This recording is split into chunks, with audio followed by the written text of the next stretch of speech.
Salut tout le monde! Une petite vidéo d'aujourd'hui de présentation de Raiders de Daniel Friedman et Chrome, qui est ici présent en variante exclusive Comic Shops Assemble. Daniel Friedman et Chrome, vous les connaissez peut-être puisque c'est le duo qui est aussi à l'origine de Bird King. Ici, Raiders, c'est leur première collaboration ensemble. C'était déjà sorti chez un petit éditeur très très indépendant qui s'appelle les éditions du Delphes. Donc ils avaient déjà sorti Raiders dans une version souple, qui est aujourd'hui épuisé. Voilà, c'est pour ça qu'aussi les humanoïdes associés du coup ressortent ce titre-là.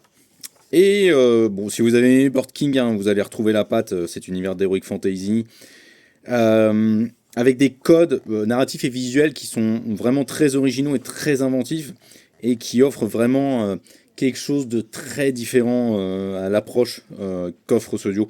Je trouve qu'il y a une patte presque parfois jeu vidéo dans les tons un peu pastel qu'emploie Chrome dans ses couleurs.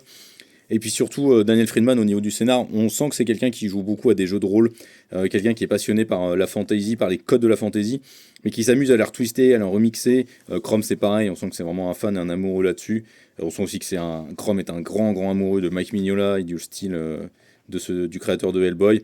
Ça se ressent à mort parce que, voilà, enfin, je veux dire, au niveau du style visuel, ça emprunte beaucoup des codes de Mike Mignola, que ce soit dans les perspectives ou rien que dans le trait très fin parfois. Ça le reprend pas dans les jeux d'ombre. Ça, clairement, non, on n'est pas là-dessus. On est plus presque sur un style franco-belge dans la ligne claire, avec des teintes de couleurs souvent très très pastel. Et donc Raiders, de quoi est-ce que ça parle? Eh bien, on suit un groupe de raiders justement qui dévalisent des donjons, récupèrent les trésors, puis ensuite les revendent, et c'est comme ça qu'ils se font leur fortune.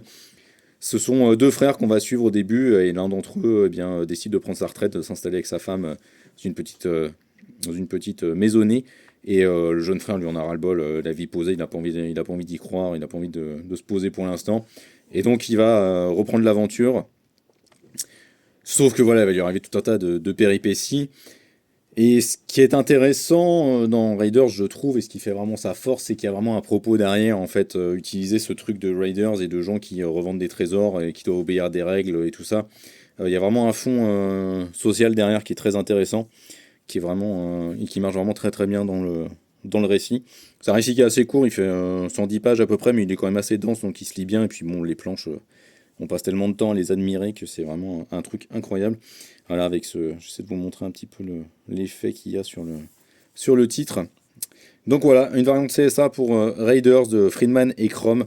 Belle lecture, gros kiff, et comme je vous dis, si vous aimez Bird King, franchement faut foncer sur Raiders parce que vous allez kiffer votre race également. Et Bird King c'est génial, donc il faut aussi le lire et le découvrir. Ciao!